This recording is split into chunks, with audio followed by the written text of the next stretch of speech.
Tyres के निशान। Kelkar sir, हो सकता है ये टायर के निशान खूनी के हैं। वो लाश को गाड़ी में रख के लाया, वहाँ झाड़ियों में लाश को ठिकाने लगाया और इधर झील के पानी से गाड़ी को साफ किया होगा। सर ऐसा भी तो हो सकता है कि पहले उसे कहीं और मारा गया होगा या फिर उसका खून गाड़ी में ही कर दिया गया होगा। हो सकता है, क्योंकि झाड़ियों के पास स्ट्रगल के निशान नहीं, विक्टिम का गला काटा गया है।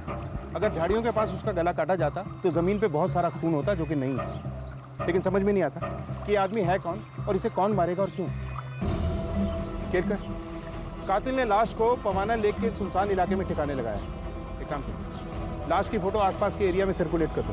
विक्टिम की पहचान होना बहुत जरूरी है। और वो जो लड़का बाहर खड़ा है उसकी डिटेल्स लो, बॉडी को पोस्टमार्टम के लिए। Right sir.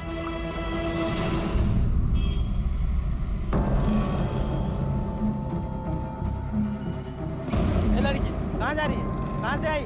चल भाग यहाँ से।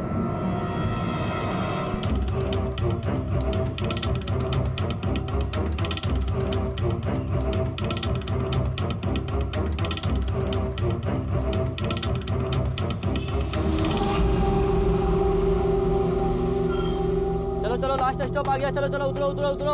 अरे भाई लास्ट स्टॉप आ गया, चलो उतरो उतरो। चलो चलो लास्ट स्टॉप आ गया, जल्दी चलो चलो चलो चलो जल्दी चलो। अरे ओ बेटा, इसी बस से वापस जाना है क्या? कौन है तुम्हारे साथ? टिकट दिखाओ। अरे टिकट दिखाओ ना। अरे अरे ओ बेटा।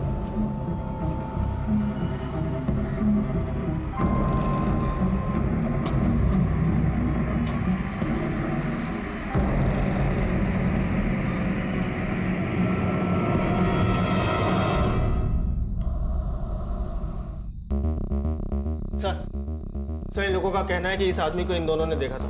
बेटा, तुम्हें पक्का यकीन है कि ये वही आदमी? हाँ साहब, ये वही आदमी है जो पिछली बार शनिवार हमारे बस में चढ़ा था। मैंने जैसे ही इसकी फोटो देखी झट से पहचान लिया था साहब इसको। अच्छा, शनिवार यानी 22 तारीख को ये कहाँ से चढ़ा? साहब वो चढ़ा कहाँ से था ये तो मुझे याद नहीं, पर हाँ उतरा कलमबोली बस स्टॉप पे था। वो बहुत अकड़ू था साहब, इसलिए मुझे याद है।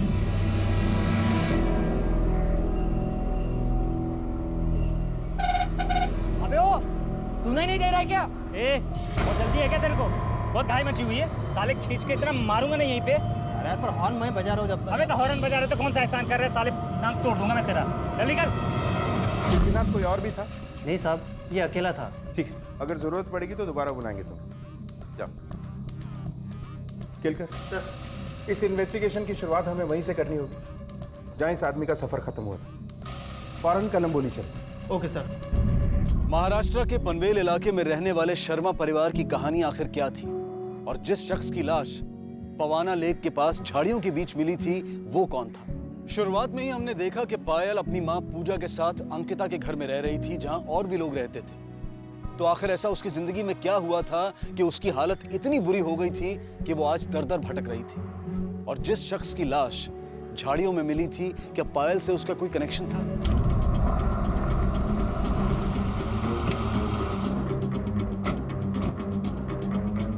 आसपास पूछताछ करो, जाओ।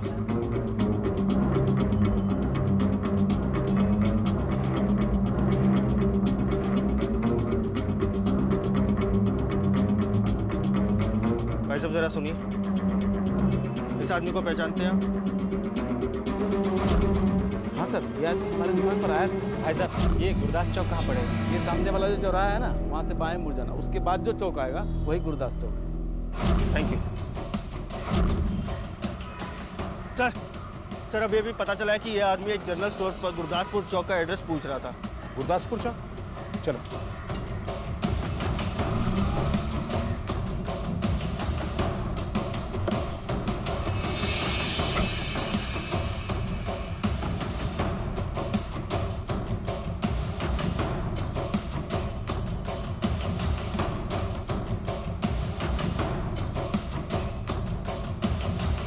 आप इस आदमी को पहचानते हो? ये आदमी? हाँ साहब, इस आदमी को मैंने यहाँ पे 4-5 दिन पहले देखा था। इसके साथ कोई और भी था? हाँ साहब, ये मेरे पास आया, वो गुरदासपुर चौक के बारे में पूछा। जब मैंने उससे कहा कि यही गुरदासपुर चौक है, तो वो यही पास में खड़ा होकर किसी का इंतजार करने लगा। थोड़ी देर बाद उससे मिलने 2 औरतें आई। साहब मैं एक को जानता हूँ, वो शकुंतला देवी की बहू अंकिता है। लेकिन दूसरी औरत के बारे में मैं कुछ नहीं जानता। वो आदमी उन दोनों से कुछ बात कर रहा था। दूर से कुछ सुनाई तो दिया नहीं साहब, लेकिन वो 3 उंगलियों का इशारा कर रहा था। ये अंकिता रहती कहाँ है? सर वो आगे गुप्ता चाट वाला है, उसके बाजू वाला घर ही उसका है।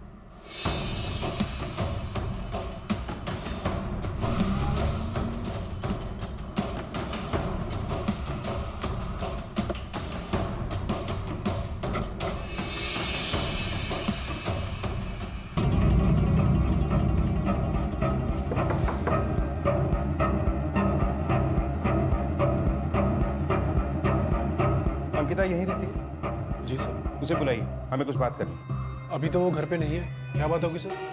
आप लोग इस आदमी को जानते हैं? नहीं सर। लगता है आप जानते हैं। नहीं साहब, मैं तो ये फोटो देखकर डर गई। आप लोग शायद इस आदमी को नहीं जानते, लेकिन अंकिता इसे जानती है, क्योंकि कुछ दिनों पहले अंकिता को इसके साथ देखा गया था। लेकिन उस वक्त अंकिता के साथ एक और औरत भी थी। लेकिन ये आदमी है कौन सर? इस सवाल का जवाब तो हम भी ढूंढ रहे हैं, लेकिन तुम अंकिता के क्या लगते हो? मैं उसका देवर हूँ। ठीक है, अंकिता को कॉल करके जल्दी बुलाइए, हमें उससे कुछ पूछना है। साहब, वो तो 3 दिन से घर नहीं लौटी।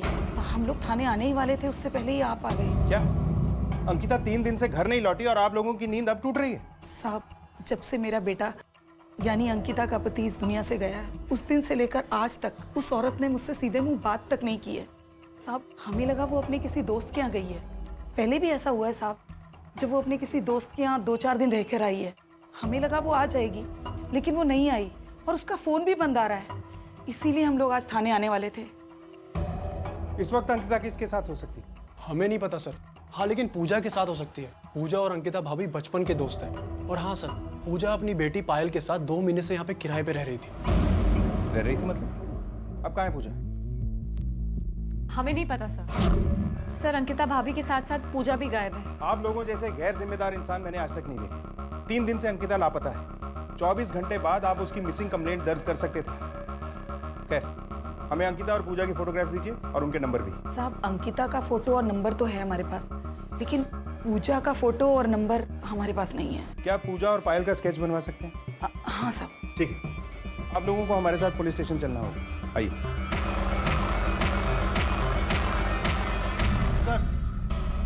सर ये रहा पूजा का स्केच। सर, पूजा की बेटी पायल के स्केच पे काम चल रहा है। ठीक है, जैसे ही पायल का स्केच तैयार हो जाए, अंकिता की फोटो के साथ साथ इन दोनों के स्केच को आसपास के सभी पुलिस स्टेशन पे सर्कुलेट कर दो। अपने पूरे खबरी नेटवर्क को एक्टिवेट कर दो। हमें किसी भी हाल में अंकिता, पूजा और पायल को ढूंढना ही। इनके घर वालों ने इनकी मिसिंग कंप्लेंट दर्ज की है? हाँ सर। सर, अंकिता के घर वालों ने उन तीनों की मिसिंग कंप्लेंट लिखवा दी है। और सर, अंकिता के कॉल रिकॉर्ड्स और उसके फोन के लास्ट एक्टिव लोकेशन मैंने मंगवा ली है। गुड। ये अंकिता काम कहाँ करती है? सर, अंकिता के घर वालों का कहना है कि अंकिता मार्केट रोड पर किसी क्लिनिक में काम किया करती थी। इस क्लिनिक में जाके अंकिता और पूजा के बारे में पता कर। सर, क्लिनिक तो तब पहुंचेंगे ना जब क्लिनिक का पता उसके घर वाले बताएंगे। मतलब ये सर कि अंकिता के घर वालों का कहना है कि उन्हें पता ही नहीं है कि अंकिता कौन से क्लिनिक में काम करती थी। ये बात मुझे हजम नहीं हो रही है केलकर। घर का एक सदस्य इतने समय से एक जगह पे काम कर रहा है और घर के बाकी मेंबरों को उसके बारे में पता ही नहीं। ये कैसे मुमकिन? चलो।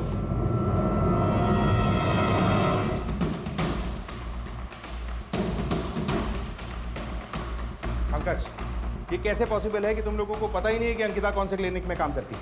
साहब, हम उसके मामले में दखलंदाजी नहीं करते थे। वो अपनी मर्जी की मालिक थी और वैसे भी वो हमें सच नहीं बताती, उल्टा हमें ही 4 बात सुना देती। अंकिता के ऐसे रवैये की कोई खास वजह?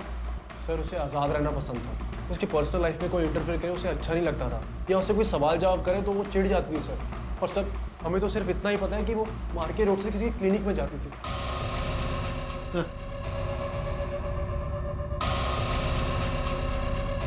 ऐसे ही दिखते थे सर। ठीक है, आप लोग जा सकते हैं। केलकर सर, मार्केट रोड के हर क्लिनिक में अंकिता का फोटो और पूजा का स्केच दिखा के पूछताछ करो। पता करो कि ये कहाँ काम करती थी और आखिरी बार वहाँ कब देखा गया है। Okay sir. केलकर, ये परिवार जितना खड़ा है उतना ही गड़ा है और अपने साथ कई राज गड़ाए बैठा है। इनके पड़ोसियों से पूछताछ करनी होगी। Okay sir.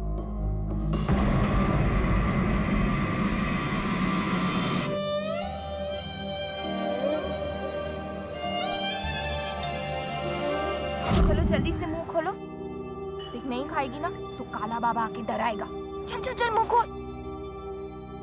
कट्टी।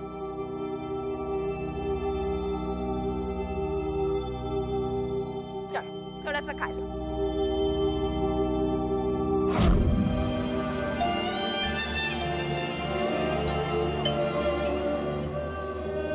ये लड़की क्या चाहिए? बड़ा पाव चाहिए? ये ले। पैसे? ये चल निकल ना, पैसे लेके आना तब लेके जाना बड़ा पाव। चल निकल यहाँ से।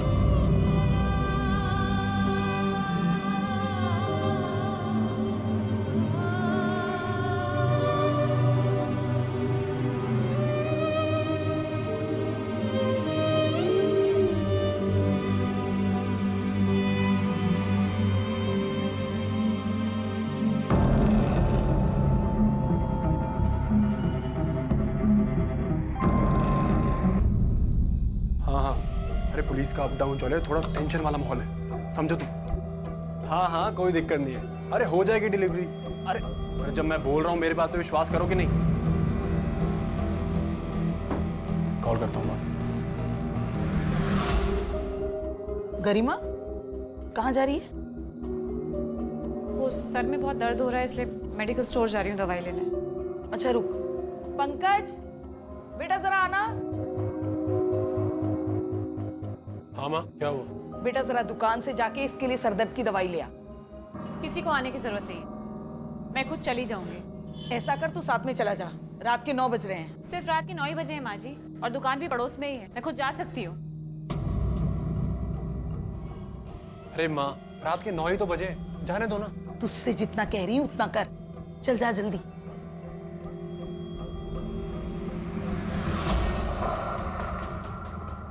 आप अंकिता के परिवार को कब से जानते हो? सर बहुत साल से जानते हैं, बहुत अच्छे लोग हैं, कभी कोई उनसे तकलीफ नहीं हुई हमें। सर परिवार तो अच्छा है, लेकिन अंकिता का अपने साथ से रोज झगड़ा होता था। किस बात पे होता था झगड़ा? सर ये तो नहीं बता सकता मैं, मुझे लगता है शायद पैसे की बात को लेकर हो सकता है।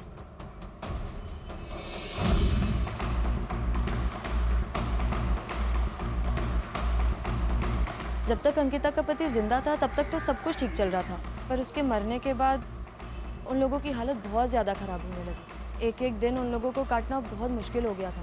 पंकज की दुकान तो है पर उससे कोई खास कमाई नहीं हो पाती थी।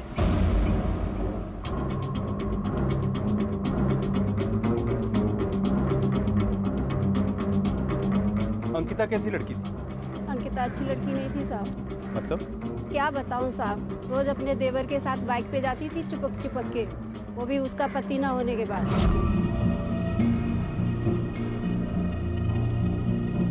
अब गंदी सोच वाले तो गंदा ही सोचेंगे ना साहब। वो बेचारा तो सिर्फ अंकिता को क्लिनिक तक छोड़ने जाता था। एक तरफ जहां पुलिस पूरे जी जान से अंकिता, पूजा और पायल की तलाश में जुटी थी ताकि उस अज्ञात शख्स के बारे में कुछ पता चल सके, वहीं दूसरी तरफ 8 साल की मासूम पायल जिंदगी से सिर्फ 2 वक्त की रोटी के लिए संघर्ष कर रही थी। आखिर पायल इस तरह से अकेले क्यों भटक रही थी? अगर वो रोज घर से अंकिता और पूजा के साथ निकलती थी तो इस वक्त अंकिता और पूजा कहाँ थे और पायल उनसे अलग कैसे हुई? पुलिस को चाय वाले से पता चला था कि किसी बात को लेकर अंकिता और पूजा की मृतक के साथ कहासुनी हुई थी। आखिर इस झगड़े की वजह क्या थी और क्या इस खून से पूजा और अंकिता का कोई लेना देना था? पुलिस को मृतक के बारे में अब तक कुछ पता नहीं चल पाया था और ना ही उन्हें पूजा के बारे में कुछ खास जानकारी हासिल हुई थी। पुलिस के लिए अंकिता के परिवार वालों पर भरोसा करना आसान नहीं था। जब तू हर रोज अंकिता को अपनी बाइक से क्लिनिक छोड़ने जाता था तो हमसे झूठ क्यों बोला कि तुझे क्लिनिक का एड्रेस नहीं पता? अब यही सच बताएगा या तुझे मार मार के किसी क्लिनिक में भर्ती कर दूं? सर मैं सच बोल रहा हूँ, मुझे कुछ नहीं पता। वो कहाँ काम करती थी मुझे कुछ नहीं पता सर इस बारे में। सर मैं तो सिर्फ उसको अपनी बाइक से छोड़ता था क्योंकि वहां से मेरी दुकान पास में है। और सर पूजा जब से घर में आई थी मैंने तो अंकिता को ले जाना बंद कर दिया था क्योंकि वो दोनों साथ में जाते थे। साहब पंकज झूठ नहीं बोल रहा, उसे झूठ बोलने की क्या जरूरत है? सच बात तो ये है साहब कि एक अंकिता ही थी जिसके भरोसे हमारा घर चल रहा था। अगर उसकी कमाई ना होती तो हमारा जीना ही मुश्किल हो जाता। बस इसीलिए साहब हम उससे ज्यादा पूछताछ नहीं करते थे। अंकिता, ये टाइम है तुम्हारे घर आने का? कहाँ थी इतनी देर? हाँ तो काम करने जाती हूँ, अय्याशी करने थोड़ी ना जाती हूँ। बाहर जाकर काम करती हूँ तभी तो इस घर का चूल्हा जलता है। अब हटिए सामने से। हमें डर था कि कहीं वो घर का खर्चा देना बंद ना कर दे। देखिए, ये मामला एक मर्डर और 3 लोगों की गुमशुदगी का है और जिसका मर्डर हुआ है उसकी आइडेंटिटी हमें अभी तक पता नहीं चल पाई है। उसके साथ आखिरी बार पूजा और अंकिता को देखा गया था और अब ये दोनों भी गायब हैं। इसलिए हमारे लिए बहुत जरूरी है कि हम इस केस को जल्द से जल्द सॉल्व करें। अभी वक्त है तुम लोगों के पास। अगर कुछ छुपाया है या कुछ बताना भूल गए हो तो बता दो अभी। हाँ साहब, एक बात और है, वो पूजा की बेटी पायल साहब वो गूंगी नहीं थी, गूंगी होने का नाटक कर रही थी। मैंने खुद एक दिन उसे गाना गाते हुए सुना था। ए लड़की, क्या? लेकिन एक 8 साल की बच्ची गूंगी होने का नाटक क्यों करेगी? पता नहीं साहब।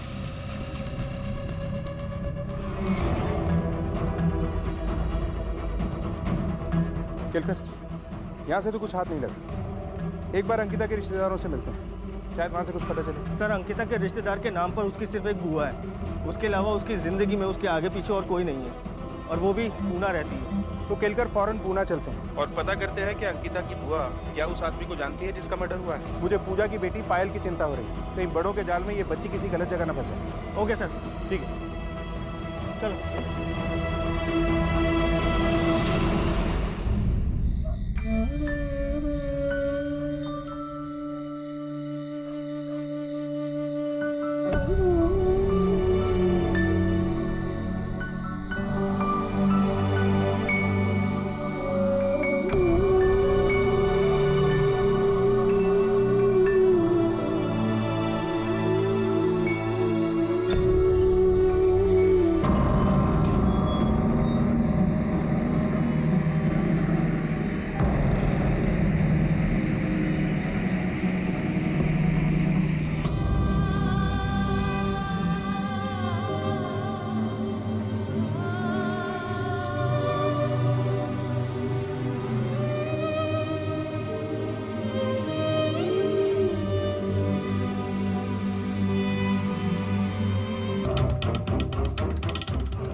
शारदा शर्मा। हाँ, मैं ही हूँ। क्या बात है इंस्पेक्टर साहब? हमें अंकिता के बारे में कुछ बात करनी। अंकिता के बारे में?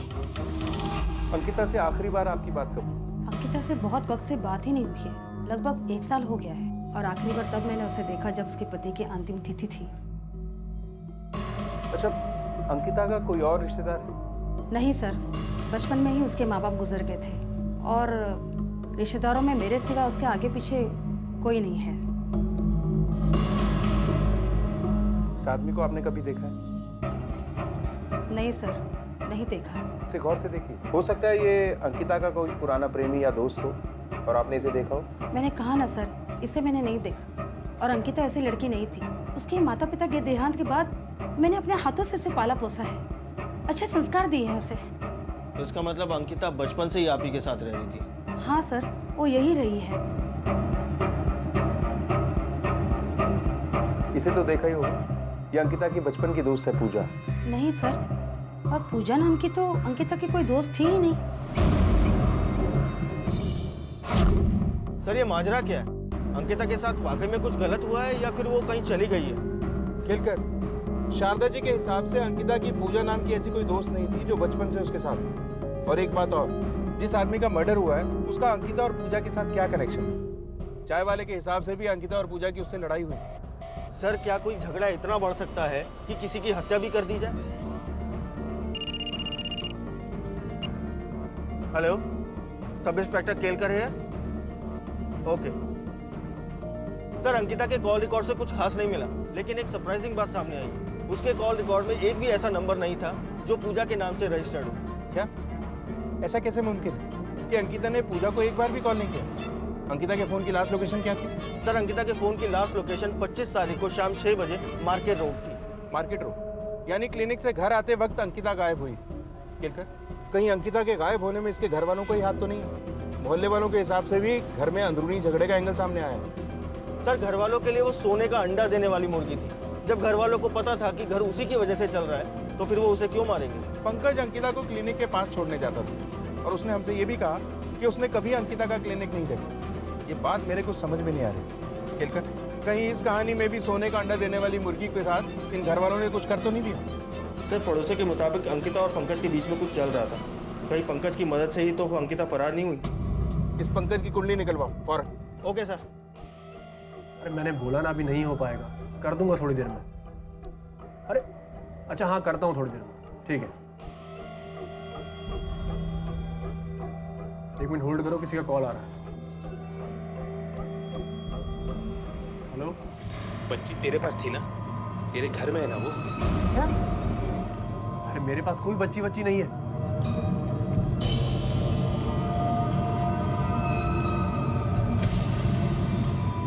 हेलो, हाँ तुम मुझे मिलो थोड़ी देर में।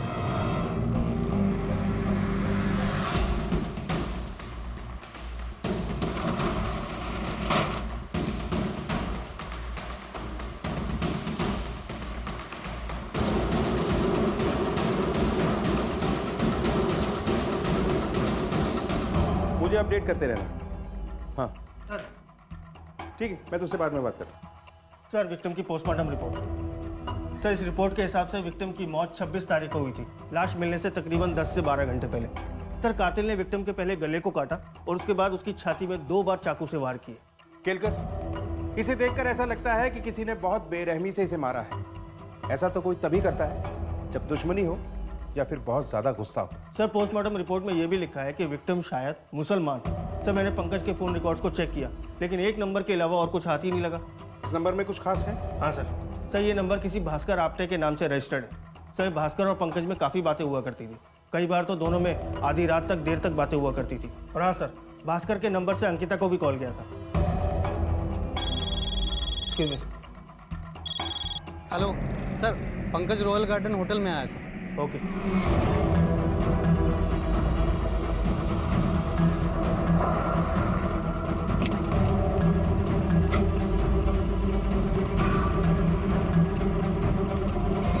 हर वक्त इतनी टेंशन में क्यों रहते हो? मैं हूं ना तुम्हारे साथ। मुझे पता है तुम मेरे साथ। मैं देखता हूँ। सर मैंने क्या किया सर?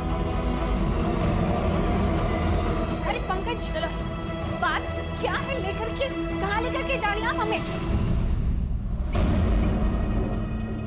सर मैं और शीतल एक दूसरे को पसंद करते हैं, हमारा अफेयर है। ये भास्कर आपटे कौन है? जी, भास्कर आपटे मेरे पति का नाम है। वो अब इस दुनिया में नहीं रहे। उनका नंबर अब मैं इस्तेमाल करती हूँ। तो देर रात तक फोन पर बातें तुम दोनों के बीच में हुआ करती थी? जी। अंकिता को कॉल क्यों करती थी? बोलो। सर, अंकिता और पूजा मेरे पार्लर में काम किया करते थे।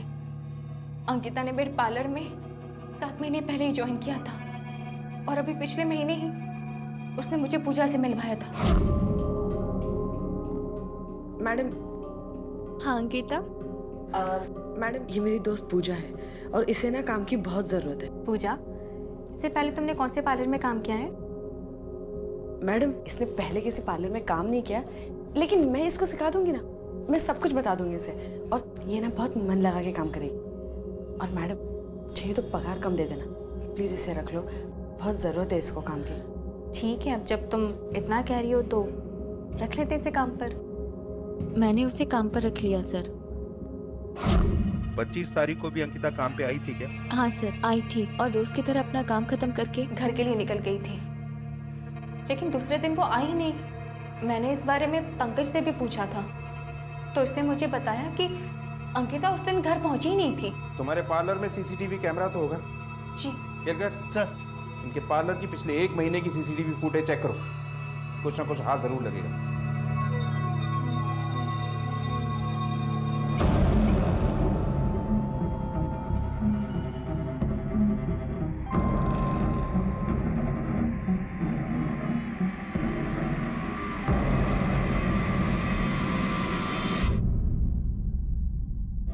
देख पंकज, तुझे ये करना ही पड़ेगा। अरे गुस्से पे काबू रख और दिमाग से काम ले। पर माँ वो मानेगी नहीं। तुझे गरिमा से बात करनी ही पड़ेगी, उसके अलावा हमारे पास कोई चारा नहीं है।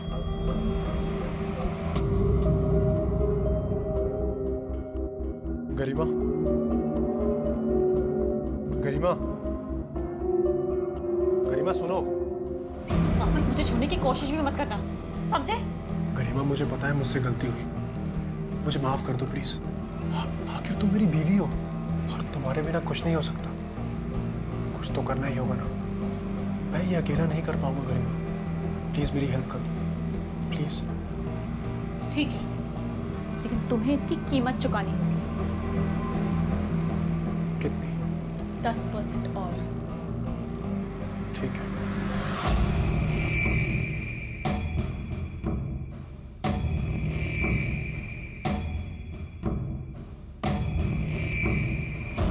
सर एक इंपॉर्टेंट खबर मिली है। अंकिता का फोन ऑन हुआ था, लोकेशन नवी मुंबई। कहीं उस आदमी को मार के अंकिता और पूजा फरार तो नहीं हो गए? फौरन वहाँ की लोकल पुलिस से कांटेक्ट करो और वहाँ जाके अंकिता को ढूंढो। Okay sir.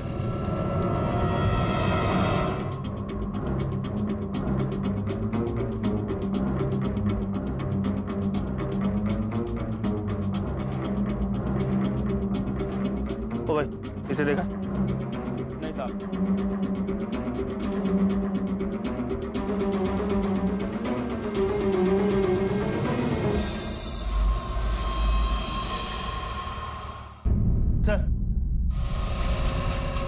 Sir Mahadev road पर तो अंकिता को किसी ने नहीं देखा, लेकिन पार्लर के सीसीटीवी फुटेज में कुछ हाथ लगा।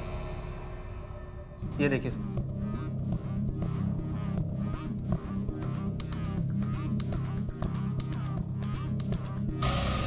केलकर, ये तो वही आदमी है जिसकी हमें लाश मिली थी और शीतल ने हमसे कहा कि वो इसे जानते ही नहीं।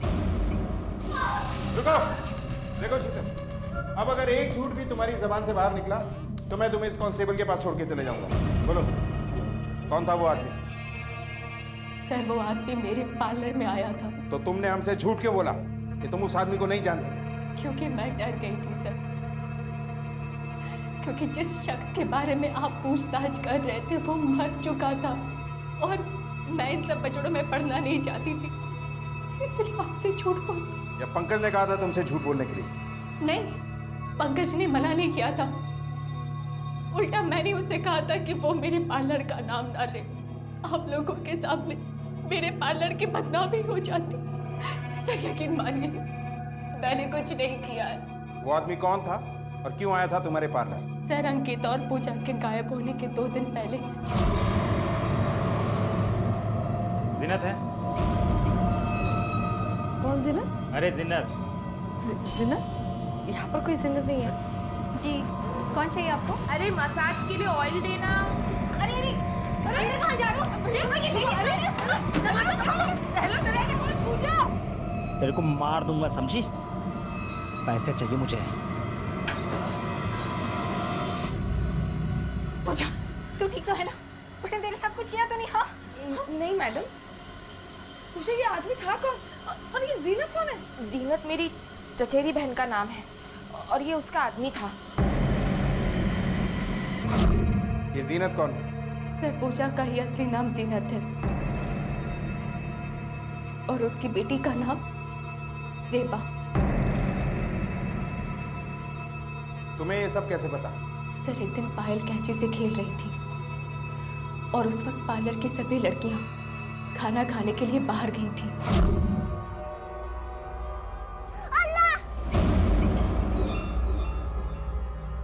एक सेकंड। पूजा, तुम्हारी बेटी बोल सकती है? फिर तुमने सबसे झूठ क्यों बोला कि ये बोल नहीं सकती? और इसने अभी अभी अल्लाह बोला ना, तो तुम लोग मुस्लिम हो? मैडम, मैंने जानबूझ के ये झूठ नहीं बोला, मैं मजबूर थी। मेरा नाम जीनत है और मेरी बेटी का ज़ेबा। मैडम अब तो आपको सब कुछ पता चल चुका है, लेकिन मैं अल्लाह की कसम खा के कहती हूँ ये झूठ मैं जानबूझ के नहीं बोल रही मैडम। बस आप किसी को इस राज के बारे में मत बताइएगा। ठीक है ठीक है। अंकिता को भी ये सब पता था? पता नहीं सर। सर अंकिता का फोन चौसर नाम की जगह पे ऑन हुआ है। पुलिस के लिए केस इतना ज्यादा उलझ चुका था कि वो किसी एक थ्योरी को पकड़कर आगे नहीं बढ़ सकते थे। क्या शीतल ने पूजा और जीनत और पायल और ज़ेबा के बारे में जो पुलिस को बताया था वो सच था?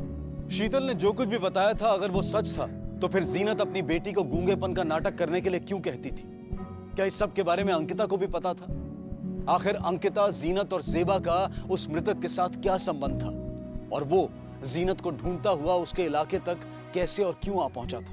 इस कहानी का हर पात्र अपना अपना दांव चल रहा था और इस बाजी को अपने नाम करने के लिए पुलिस को जरूरत थी एक मास्टर स्ट्रोक।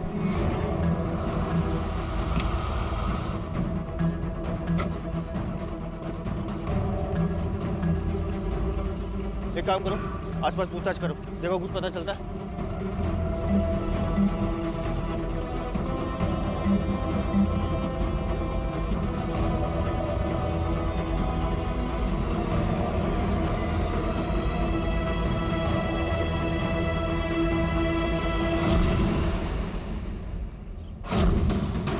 लड़के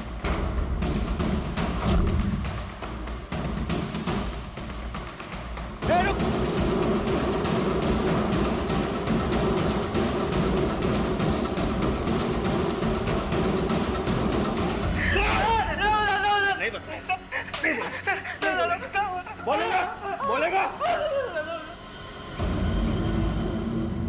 सर वो पंकज जी ने बोला था कि गुरगे में एक औरत आएगी, उससे सिम कार्ड लेकर उसे कभी कभी चालू करके बंद करना है। सर बस मुझे इतना ही करने को कहा था, मुझे और कुछ नहीं पता था। सर गाड़ी में डाली सर, चल गाड़ी में। क्या करूं साहब, अरे उसने कुछ नहीं किया, मैं सच कह रही हूँ। अरे साहब मेरी नहीं बोलेगा, नहीं बोलेगा, नहीं बोलेगा। बता दो सर, बता दो सर, सब बता दो सर। आप लोग बार बार घर पर आ रहे थे, आसपास के लोग बातें बनाने लग गए थे, इसलिए मैंने आपका ध्यान भटकाने के लिए गरिमा को अंकिता की सिम कार्ड लेकर के उस लड़के के पास भेजा था सर।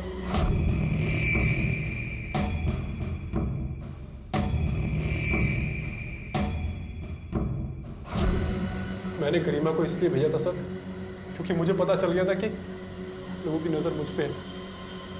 अंकिता का सिम कार्ड तेरे पास कहाँ से आया? सर अंकिता के गायब होने के अगले ही दिन शीतल को उसका फोन पार्लर में मिला और उसने वो फोन मुझे ला करके दिया, जिसका फायदा मैंने उठाया। साहब मेरे बेटे को छोड़ दीजिए, उसने कुछ नहीं किया, वो बेकसूर है साहब। अच्छा, तो आपके इस भोले भाले बेटे के पास अंकिता का फोन कहाँ से आया? साहब वो फोन तो शीतल ने उसे दिया था। आपको यकीन ना हो तो आप शीतल से बात करके खुद पता करा ले सर। किससे पता करना है और कैसे पता करना है ये हम अच्छी तरह से जानते हैं, आप टेंशन मत लीजिए। आप बताइए कि आप यहाँ आई क्यों हैं? साहब मैं तो यहाँ सिर्फ ये बताने के लिए आई थी कि मेरा बेटा बिल्कुल बेकसूर है। मेरी बहू अंकिता बहुत ही अय्याश है साहब। मेरे बेटे के मरने के बाद वो कई मर्दों के साथ संबंध रखती थी, खुद पार्लर में काम करके हमसे कहती थी कि वो किसी डॉक्टर के पास काम करती है। पंकज को ये सब मालूम था, फिर भी उसने मुझे कुछ नहीं बताया। उसे नहीं पता था कि मुझे ये सब पहले से ही पता है। और क्या क्या जानती है? साहब वो आदमी जो मरा है वो या तो मेरी बहू का दलाल होगा या फिर उसका यार। मैं अब तक ये सोचकर चुप रही कि आप लोग ज्यादा तहकीकात करोगे तो आप लोगों को पता चल जाएगा कि मेरी बहू इन सब धंधों में थी और हम लोग किसी को मुंह दिखाने के लायक नहीं रहेंगे साहब। अच्छा, आपके पास क्या सबूत है कि वो आदमी उसका दलाल था या फिर प्रेमी? साहब मैंने खुद अपनी आंखों से देखा उस रात।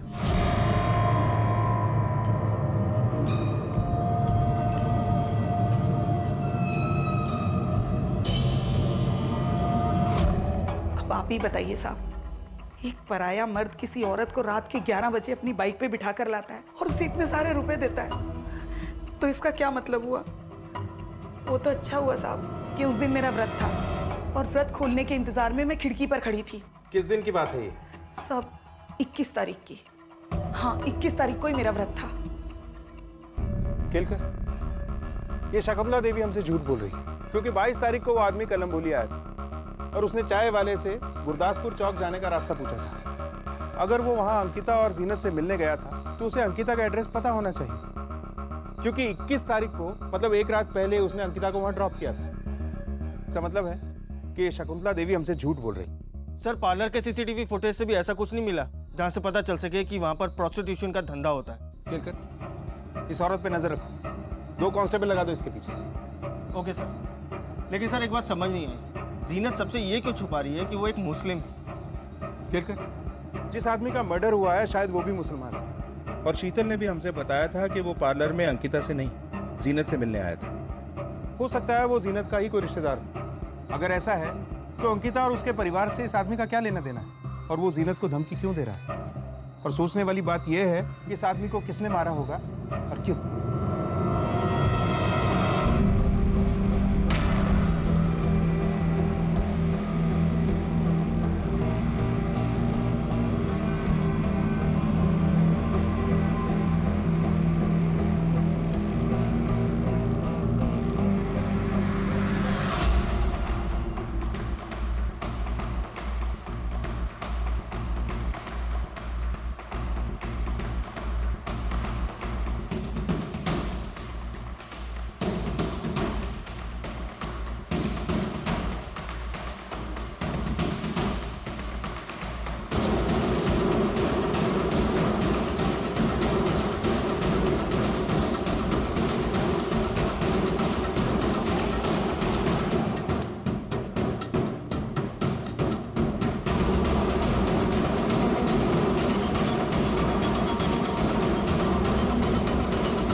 चोर निकली चोर। सारे गहने लेकर चंपत हो गई अपनी बेटी के साथ। पुलिस उसकी तलाश कर रही है। नहीं, ये नहीं हो सकता। झूठ बोल रहे हो। नहीं, तुम लोगों ने पूजा के साथ जरूर कुछ किया होगा।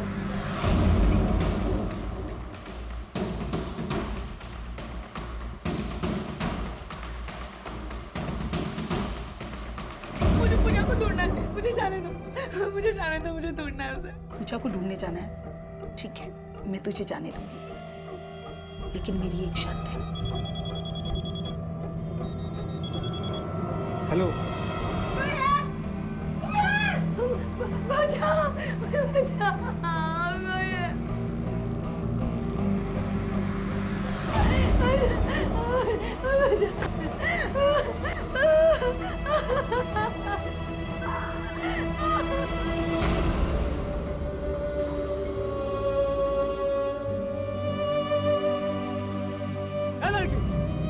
मैंने तुझे मना किया था ना, यहाँ पे मत रहना। क्यों है यहाँ पे? भाई यहाँ से। ओ भैया, क्या कर रहे हो ये? बच्चे के साथ कोई ऐसे पेश आता है? Sorry sir. जाओ। बेटा क्या हुआ? अंदर चलो।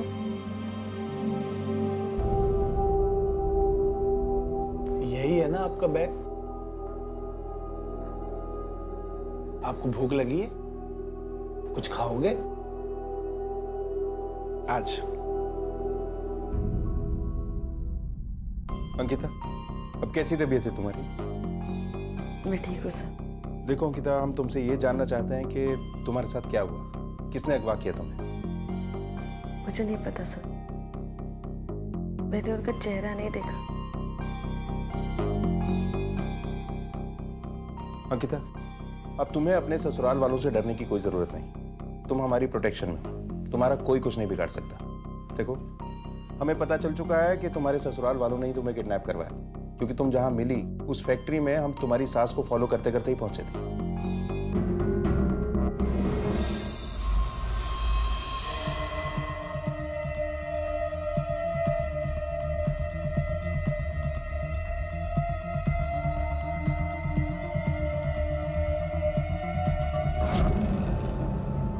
बेटा, ये आपकी नोटबुक में क्या लिखा है? किसी का नंबर है क्या?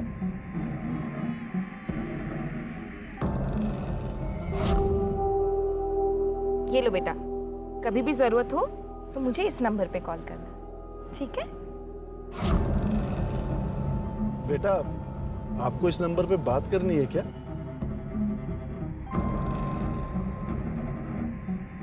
बेटा, मेरा फोन स्विच ऑफ है। आप मेरे साथ घर चलो, मैं आपको वहां से फोन करवा दूंगा, ठीक है? आपका नाम क्या है बेटा? जीबा।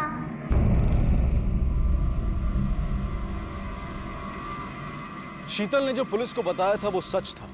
जीनत और ज़ेबा मुस्लिम थे और ज़ेबा अच्छी तरह से बात भी कर सकती थी, लेकिन जीनत दुनिया को अपना नाम पूजा और अपनी बेटी का नाम पायल बताया करती थी। लेकिन सबसे बड़ा सवाल यह था कि क्या अंकिता को जीनत का सच पता था? अगर अंकिता को सब कुछ पता था तो उसने पुलिस से झूठ क्यों कहा? उसने पुलिस से जानबूझकर अपनी किडनैपिंग का राज क्यों छुपा रखा था? उसने पुलिस को क्यों नहीं बताया कि उसे शकुंतला और पंकज ने अगवा किया था? जिस शख्स को ज़ेबा मिली थी वो शख्स कौन था? क्या वो सच में ज़ेबा की मदद करना चाहता था या फिर उसकी मंशा कुछ और ही थी? इन सारे सवालों के जवाब हमें मिलेंगे कल रात इस केस के दूसरे और आखिरी भाग में। अब मैं अनूप सोनी आपसे विदा लेता हूं, फिर मुलाकात होगी। तब तक अपना और अपने परिवार का ख्याल रखें और देखते रहें क्राइम पेट्रोल डायल 100। सबक एक को सीख हम सबको। जय हिंद।